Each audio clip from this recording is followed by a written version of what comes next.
आज खंडोबा यात्रेनिमित्त वाहनाची टेंडर प्रक्रिया पार पडली, कशी प्रक्रिया पार पडली ती? हे आपले खंडोबा देवस्थान वाहनतळाचे जे लिलाव आहे त्याचा आम्ही कायदेशीरपणे महानगरपालिकेची परवानगी घेऊन आणि महानगरपालिकेनं आम्हाला रितसर परवानगी दिली की तुमच्या स्तरावर तुम्ही तो लिलाव करू शकता. त्या अनुषंगाने आम्ही दैनिकामध्ये बातमी देऊन आपले वाहनतळाची दिनांक 29/11/2024 रोजी म्हणजे आज त्याचा जाहीर लिलाव या ठिकाणी करण्यात आला. जाहीर लिलावामध्ये 15 लोकांनी यामध्ये लिलावकरता सहभाग घेतलेला होता. त्यापैकी जास्त बोली बोलणारे आपले गोवर्धन पवार यांनी 95,000मध्ये शिवराज गोवर्धन पवार यांनी जास्त बोली करून आपले हा लिलाव त्यांच्या नावे जमा करण्यात आलेला आहे. त्यांना त्याचे सर्व सूचना व नियम आणि अटी त्यांना आम्ही त्यात दिलेल्या आहे. आणि जो आपला ग्राउंड आहे आपल्या अथोरो बिल्डरचा गट नंबर 72 8 एकर 4 गुंठे त्या ठिकाणी त्यांना ते तार फिनिशिंग वगैरे जे आहे तो तोडून त्या ठिकाणी त्यांना ते लेवल वगैरे करावं लागेल ते त्यांना त्याचे स्पष्टीकरण आम्ही दिलेले आहे. आणि ज्या 7 ते 9 7/12/2024 ते 9/12/2024 पर्यंत 3 दिवसाकरता हा वाहनतळाची ती जागा राहणार आहे. आणि त्याच्यानंतर तिथं वाहनतळावर तिथं कोणाची एक तिथं हक्क राहणार नाही. आणि ती जागा खाली झाल्यानंतर त्याचे तार फिनिशिंग वगैरे त्यांनी सुव्यवस्थितपणे जोडून देण्याची त्यांच्यावर जबाबदारी राहील. त्यानंतर आपले कांचनवाडीकडून येणारा जो रस्ता आहे वाहनतळ आहे भाविकांचे तर त्यांची व्यवस्था त्यांनी गट नंबर 5 वर करण्यात येईल. त्यांच्या स्तरावर त्यांनी करण्यात यावी. त्याचप्रमाणे SRP कॅम्पमधून जे येणारे भाविकांचे वाहनं आहेत त्याची देखील त्यांनी जागा त्यांच्या स्तरावर उपलब्ध करावी असे त्यांना आम्ही नमूद केलेलं आहे. त्याचप्रमाणे आमदार रोड हायकोर्ट कॉलनीतून येणारे जे वाहन आहे भाविकांचे ते देखील त्यांनी त्या ठिकाणी जागा उपलब्ध करावी त्यांनी असे त्यांना सूचना दिलेल्या आहेत. या प्रकारे ही जाहीर लिलावाची प्रक्रिया आज रोजी संपन्न झालेली आहे. लिलावाची प्रक्रिया आता तुम्ही कितीपासून स्टार्ट केली आणि त्याच्यामध्ये डिपॉझिट किती ठेवलं होतं? आता आम्ही जे वाहनतळाची जे सुरुवात केली जी होती बोली बोलण्याची तर 30,000च्या पुढे बोली बोलण्याचं आम्ही त्याच्यामध्ये ठरवलेलं आहे. आणि ते याच्यामध्ये आमच्या नियम आणि अटी शर्ती याच्यामध्ये पत्रक त्यांना दिलेले आहे. आणि 15 लोकांनी 5,000 रुपये जमा केलेले डिपॉझिट अनामत ती त्यांना परत करण्यात आलेली आहे. एक दुसरा प्रश्न असा होता, आता 2 डिसेंबरपासून यात्रा सुरू होते, ट्रस्टच्या मार्फत कशी तयारी सुरू आहे? आपल्या सालाबादाप्रमाणे आपले जे खंडोबा देवस्थानची यात्रा आहे हे अतिप्राचीन आणि हेमाडपंथी मंदिर आणि हे आपले दुसऱ्या नंबरचे आपल्या महाराष्ट्रात हे मंदिर आपल्या साताऱ्यामध्ये आहे. आणि त्या निमित्ताने येणारे जे आमचे 2 तारखेला जे घटस्थापना या ठिकाणी सकाळी 7 वाजेला होती तेव्हापासून यात्रेला प्रारंभ होतो. आणि मुख्य यात्रा जी आपली आहे 7/12/2024ला सकाळी 7 वाजेला माननीय आपले जिल्हाधिकारी दिलीप स्वामी साहेब यांच्या हस्ते आपण महाआरती व मान्यवरांच्या हस्ते या ठिकाणी आरती ठेवण्यात आलेली आहे. आणि 7च्या नंतर आपले 7:30ला आपल्या मंदिरातून प्रतिवर्षाप्रमाणे सालाबादाप्रमाणे जी प्रथा आहे आमची त्या प्रथेप्रमाणे दांडेकरच्या वाड्यामध्ये आपली पालखी जाते आणि त्या ठिकाणी रुद्राभिषेक होऊन 7 वाजेला परत मंदिरात येते संध्याकाळी. भाविकांसाठी काय काय योजना? भाविकांसाठी आमच्या देवस्थानातर्फे युद्ध पातळीवर प्रयत्न चालू आहे. भाविकाला त्रास होता कामा नये त्याप्रमाणे महिला आणि पुरुषांची या ठिकाणी बॅरिकेडिंगची व्यवस्था चोख व्यवस्था केलेली आहे. त्यांना कुठेही त्रास होणार नाही किंवा त्याच्यावरती महिलांचे दागदागिने जाणार नाही, अनुचित प्रकार घडणार नाही याची दक्षता आम्ही सर्व विश्वस्त कमिटीने या ठिकाणी घेतलेली आहे. तसेच आमच्या गावातील गावकरी, आपले स्वयंसेवक आणि सुरक्षा गार्ड देखील या ठिकाणी लावलेले आहे. त्या पद्धतीने अतिशय उत्कृष्टपणे असे युद्ध पातळीवर आमची विश्वस्त कमिटीची या ठिकाणी जय्यत तयारी चालू आहे. त्याचप्रमाणे या ठिकाणी मंदिरावरती दरवर्षीप्रमाणे लाईटिंगची विद्युत रोषणाई देखील आपली अतिशय उत्कृष्टपणे केलेली आहे.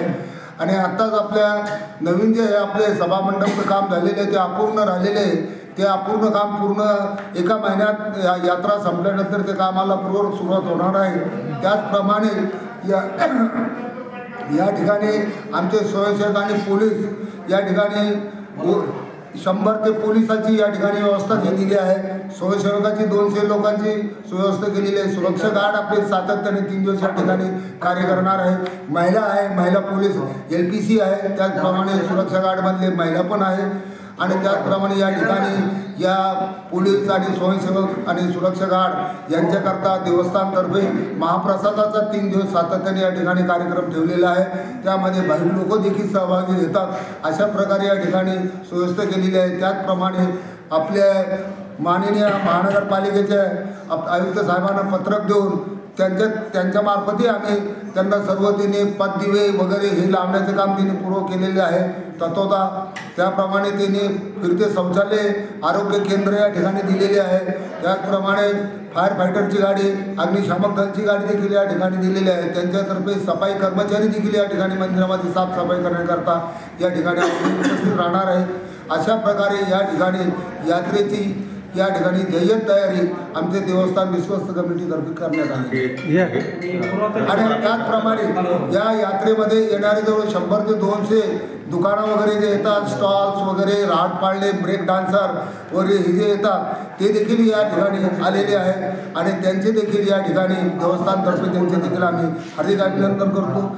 जोपर्यंत यात्रेमध्ये दुकान आणि हॉटेल्स वगैरे काय कटलरी आपल्या साहित्याचे पूजेचे साहित्य याकरता जर लोक येत नाही तर त्या यात्रेमध्ये स्वरूप येत नाही. त्यामुळे त्यांचाही आम्ही या ठिकाणी देवस्थानचं विश्वस्त कमिटीतर्फे त्यांचं हार्दिक अभिनंदन करतो. त्याचप्रमाणे वाहनतळाकरता आम्ही जी जागा भाविकांचे वाहन इथं आल्यामुळे कायदा आणि सुव्यवस्था बिघडून त्याकरता आम्ही ती वाहनतळाची जागा अथोरो बिल्डर यांची गट नंबर 72 यांची जागा देवस्थाने या ठिकाणी वाहनतळाकरता उपलब्ध करून दिलेली आहे. या निमित्ताने भाविकांना काय आवाहन करणार? या निमित्तानं भाविकांना एवढंच आवाहन करणार आहे की आपापले दागदागिने सांभाळा, मुले सांभाळा. येताना आपण दागिने घालून येऊ नका, जेणेकरून यात्रेमध्ये चोर वगैरे काही भामटे असतात ते आपण दर्शनाच्या याच्यात तल्लीन असतात आणि कोणीतरी आपल्या मागून काहीतरी काढून घेतो. असे मी भाविकांना नम्र विनंती करतो की त्यांनी महिलांनी आपापले दागदागिने घरी ठेवावे, यात्रेमध्ये आणू नये असे मी महिलांना, मातांना, भगिनींना मी देवस्थान विश्वस्त कमिटीतर्फे त्यांना आवाहन करतो. सर, आपलं नाव? साहेबराव दादाराव खंडोबा देवस्थान सचिव, अध्यक्ष रमेश ठमाजी चोपडे, आपले विश्वस्त मोहन रामभाऊ काळे आपले, आणि त्यानंतर आमचे मोहन हरिचंद पवार विश्वस्त, त्याचप्रमाणे आमचे स्वामीनाथ शिराणे विश्वस्त, त्याचप्रमाणे आमचे सुखदेव बनगर विश्वस्त, त्याचप्रमाणे आमचे जे मंदिराचे अकाउंटिंग करतात लंके पाटील यांचे देखील आम्ही खंडोबा देवस्थानच्या वतीने हार्दिक अभिनंदन करतो. आणि या ठिकाणी पुजारी देखील आमचे सातत्याने या यात्रेमध्ये 3 दिवस सातत्याने कार्य करतात. त्यांचे देखील मी विश्वस्त कमिटीतर्फे त्यांचे हार्दिक अभिनंदन करतो.